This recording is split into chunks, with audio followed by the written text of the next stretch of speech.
বন্টন সূত্রের পরবর্তী প্রমাণটা আমরা করব সংজ্ঞার সাহায্যে, অর্থাৎ বাই ডেফিনেশন এটাকে কিভাবে আমরা কমিউটেটিভ লটা প্রুভ করতে পারি।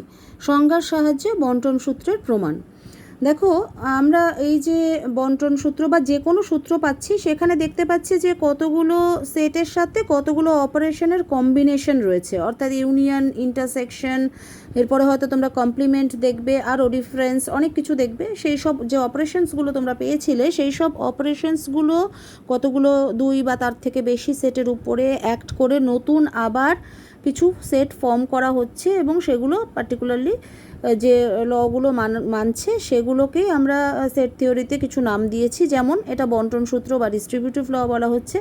এটার ক্ষেত্রেও বাম পাশে যেটা ছিল, তোমরা এর আগে দুবার প্রমাণ আমরা দেখেছো তোমরা, A union B intersection C, এটাকে আমাকে দেখাতে হবে সেটা সমান হচ্ছে কার সাথে, যে A union B intersection A union C এর সাথে সমান। এক্ষেত্রে আমরা কি করব, যেহেতু সংজ্ঞার সাহায্যে প্রুভ করছি এবং যেহেতু আমরা জানি যে এই বাঁদিকেও আমরা একটা কম্বিনেশন অফ সেট হিসেবে একটা নির্দিষ্ট সেট পেয়েছি, এবং ডান দিকেও কিন্তু যেটাকে শো করা হচ্ছে সেটাও কিন্তু একটা নির্দিষ্ট সেট, এবং এই সেটগুলো যেহেতু নাল সেট বা ভয়েড সেট বা শূন্য সেট নয়, সুতরাং এর কিছু না কিছু এলিমেন্টস অবশ্যই থাকবে।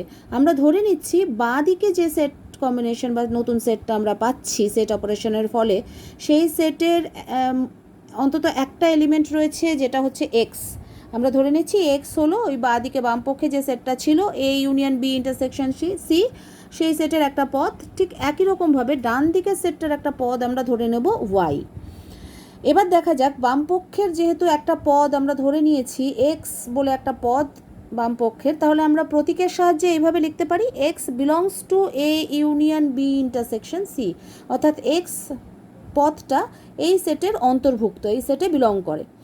এবার দেখো, এই সেটের দুটো পার্ট আমরা যদি দেখে নিই, এর সাথে বি ইন্টারসেকশন সি এর ইউনিয়ন হয়েছে প্রাথমিকভাবে দুটো পার্ট, তাহলে এ একটা পার্ট আর বি ইন্টারসেকশন সি হচ্ছে আর একটা পার্ট। এই দুটো পার্ট ইউনিয়ন অপারেশন দ্বারা যুক্ত হয়েছে। তার মানে এক্স পথটা এই সেটে বিলং করে, মানে হতে পারে এতে বিলং করে অথবা বি ইন্টারসেকশন সিতে বিলং করে, তাই না? তার মানে এক্সটা হতে পারে এ সেটের অন্তর্ভুক্ত, ইউনিয়নের জায়গায় আমি কি বসাচ্ছি খেয়াল করো, অর, অথবা এক্স বিলং করে কিসে, বি ইন্টারসেকশন সিতে। দ্যাট ইমপ্লাইজ, এই প্রতীকটাকে আমরা এর আগে শিখেছি, দ্যাট ইমপ্লাইজ এর মানে এই যে এক্স বিলংস টু এ, অথবা এই এক্স বিলংস টু এটা যেরকম ছিল সেরকম থাকলো। এইখানে আবার দেখো বি ইন্টারসেকশন সি, দুটো সেটের ইন্টারসেকশন হিসেবে আমরা একটা সেট পেয়েছিলাম। তার মানে এখানে দুটো সেট রয়েছে যার ইন্টারসেকশন মানে কমন পার্ট।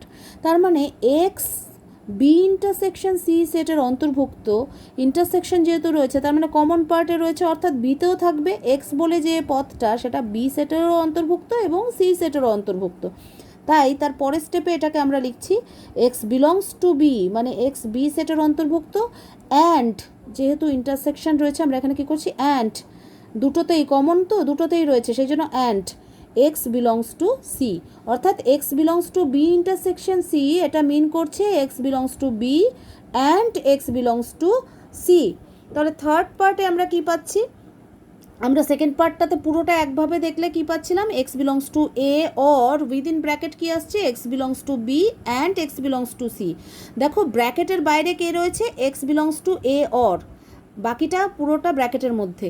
এই x belongs to A or তার মানে এই দুটো পার্টের সাথে আলাদা আলাদাভাবেই আসবে।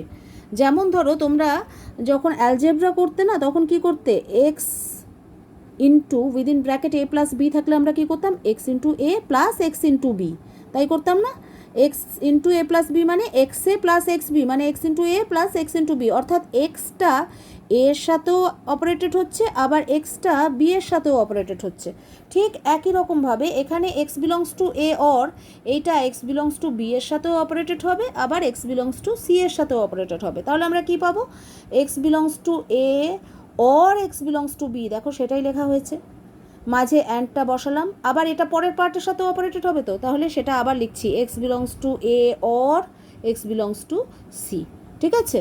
তাহলে এবার দেখো আবার এটাকে এই দুটো x belongs to A or x belongs to B, মানে এক্সটা এতে এর অন্তর্ভুক্ত অথবা বি এর অন্তর্ভুক্ত, এটাকে আমরা লিখতেই পারি x belongs to A union B, অর্থাৎ X belongs to A union B মানেই হচ্ছে এক্সটা এর অন্তর্ভুক্ত হবে অথবা বি এর অন্তর্ভুক্ত হবে। অ্যান্ডটা যেরকম ছিল বসালাম, ঠিক একইভাবে পরের পার্টটার জন্য x belongs to A or x belongs to C, এটাকে আমরা বলতে পারি x belongs to A union C, এতেও থাকতে পারে বিতেও থাকতে পারে। এবার দেখো পুরোটা x belongs to A union B and x belongs to A union C, অর্থাৎ এক্সটা এ ইউনিয়ন বিতেও বিলং করে, আবার এক্সটা এ ইউনিয়ন সিতেও বিলং করে। তার মানে দুটোর কমন পার্ট মানে সেটাকে আমরা ইন্টারসেকশন হিসেবে লিখতে পারি। তাহলে কি পেলাম, x belongs to A union B intersection A union C, অর্থাৎ এটা তো দেখো ডান পক্ষে যে সেট কম্বিনেশনটা ছিল সেটাই, সেই সেটটা।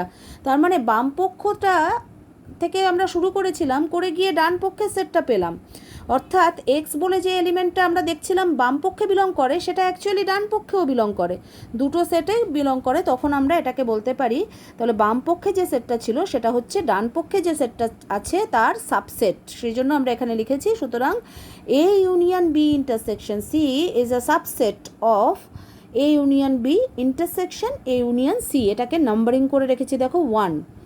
পরের পার্টটা আমরা ঠিক একই রকমভাবেই এবার দেখাবো ডান দিকে যে সেটটা ছিল, যে সেটের একটা এলিমেন্টকে আমরা ওয়াই হিসেবে ধরে নিয়েছিলাম, সেইটা নিয়ে প্রমাণ করব এবং দেখাবো যে ওয়াই অ্যাকচুয়ালি বাম পক্ষের সেটটাতেও বিলং করে, যেটা থেকে আমরা বলতে পারবো যে তাহলে ডান পক্ষের সেটটাও বাম পক্ষের সেটের একটা সাবসেট। কিভাবে দেখানো হয়েছে দেখো, ওয়াই বিলংস টু, ওয়াইটা কিসে বিলং করে, y belongs to A union B intersection A union C, তার মানে ওয়াই এই দুটোর ইন্টারসেকশনে বিলং করে, মানে দুটোতেই বিলং করে, দুটো সেটেই আলাদা আলাদা, দুটো পার্টি আলাদা আলাদাভাবে বিলং করছে। তার মানে ওয়াই এ ইউনিয়ন বিতেও বিলং করে, আবার এ ইউনিয়ন সিতেও বিলং করে, সেটাকেই প্রতীকের সাহায্যে লেখা হয়েছে। That implies Y belongs to A union B and Y belongs to A union C. এবার এক একটা ছোটো পার্টকে দেখো কীভাবে করা যায়। A belongs to A union B, union মানে অর, তাহলে আমি লিখতে পারি, তার মানে কি এটা ওয়াইটা এতেও বিলং করতে পারে বিতেও বিলং করতে পারে, সুতরাং Y belongs to A or Y belongs to B. একই রকমভাবে আমরা পরের পার্টটাতেও Y belongs to A union সিতে আমরা লিখতে পারি Y belongs to A or Y belongs to C. এবার তোমরা এর আগে উৎপাদকে বিশ্লেষণ করার সময় অ্যালজেব্রাতে কমন নেওয়া শিখেছো না? এই পার্টটাতে, এই লাইনে দেখো তো কোন পার্টটা কমন, এই লাইনটাতে Y belongs to A or, এই কথাটা দেখো Y belongs to A or দুটো জায়গাতেই এসেছে। এখান থেকে আমরা কি করব, ওয়াই বিলংস টু এ অরটা কমন নিয়ে নেওয়ার মতো করে, মানে আমি এটা তোমাদের বোঝানোর জন্য বলছি। ওয়াই বিলংস টু এ অরটাকে যদি আমি কমন নিয়ে নিই তাহলে কি পড়ে থাকবে, Y belongs to B and Y belongs to C. তাহলে Y belongs to B and Y belongs to C, এটাকে কীভাবে লেখা যায়, যেহেতু অ্যান্ড মানে দুটোতেই বিলং করছে, তার মানে intersection, that means y belongs to B intersection C. আগে কি আছে, y belongs to A or Y belongs to B intersection C, or মানে ইউনিয়ন, তার মানে ওয়াইটা এতেও বিলং করে অথবা বি ইন্টারসেকশন সিতে বিলং করে। তার মানে ওটাকে আমি কিভাবে লিখতে পারি, ওয়াইটা এতেও বিলং করে আবার অথবা বি ইন্টারসেকশন সিতে বিলং করে, that means y belongs to A union B intersection C. এটাই তো বাম পক্ষ ছিল, তার মানে আমি ডান পক্ষ থেকে শুরু করে বাম পক্ষ পেয়েছি, অর্থাৎ আমি বলতে পারি A union B intersection C, অর্থাৎ A union B intersection A union C, অর্থাৎ ডান দিকে যে সেটটা ছিল that is the subset of the set in left hand side, that is A union B intersection C. এটাকে আমি 2 নম্বর করে রাখছি। আমরা জানি যে দুটো সেট যদি দুটো পরস্পরের সাবসেট হয় তবে সেট দুটো ইকুয়াল। আমরা 1 আর 2 থেকে সেটাই দেখতে পেয়েছি যে বাম দিকের সেটটা একবার দেখছি বাম দিকের সেটটা ডান দিকের সেটের সাবসেট, আবার দেখছি ডান দিকের সেটটা বাম দিকের সেটের সাবসেট। তাহলে এই 1 ও 2 থেকে আমরা বলতে পারি যে এই দুটো সেট, যে দুটো ডান দিকে আর বাঁ দিকে রয়েছে, এই দুটো সেট অ্যাকচুয়ালি সমান সেট, অর্থাৎ প্রমাণিত হলো যে A union B intersection C is equal to A union B intersection A union C. এইভাবে আমরা 3টে প্রকারে 3টেভাবে আমরা কিন্তু ডিস্ট্রিবিউটিভ ল, যেটাকে বাংলায় বন্টন সূত্র বলা হচ্ছে, তার প্রমাণটা করলাম।